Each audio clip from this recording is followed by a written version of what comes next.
ಕ್ರಿಸ್ತ ಯೇಸುವಿನ ನಾಮದಲ್ಲಿ ಎಲ್ಲರಿಗೂ ಶುಭವಾಗಲಿ. ಈ ದಿನದ ಶುಭ ಸಂದೇಶ ವಿಶುದ್ಧ ಲೂಕ ಅಧ್ಯಾಯ 4 ವಾಚನಗಳು 31ರಿಂದ 37.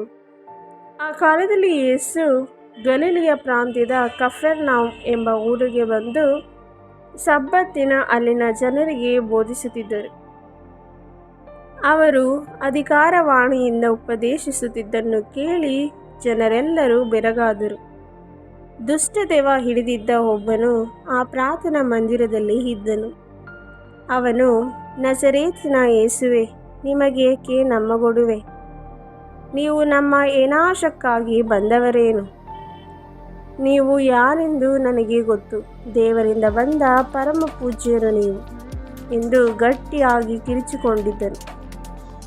ಆದರೆ ಯೇಸು ಅವನನ್ನು ಗದರಿಸಿ, ಸುಮ್ಮನಿರು, ಇವನನ್ನು ಬಿಟ್ಟು ತೊಲಗು ಎಂದು ದೆವ್ವಕ್ಕೆ ಆಜ್ಞಾಪಿಸಿದನು.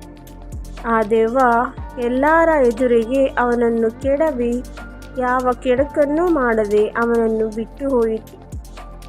ಜನರೆಲ್ಲರೂ ಆಶ್ಚರ್ಯಚಕಿತರಾದರು. ಎಂಥ ಮಾತುಗಳು! ಅಧಿಕಾರದಿಂದಲೂ ಶಕ್ತಿಯಿಂದಲೂ ದೆವ್ವಗಳಿಗೆ ಕೂಡ ಆಜ್ಞೆ ಮಾಡುತ್ತಾನೆ. ಅವು ಈತ ಹೇಳಿದ ಹಾಗೆ ಕೇಳುತ್ತವಲ್ಲ ಎಂದು ತಮ್ಮದೊಳಗೆ ಮಾತನಾಡಿಕೊಂಡರು. ಯೇಸುವಿನ ಸಮಾಚಾರ ಆ ಪ್ರಾಂತ್ಯದಲ್ಲೆಲ್ಲ ಹಬ್ಬಿ ಹರಡಿತು.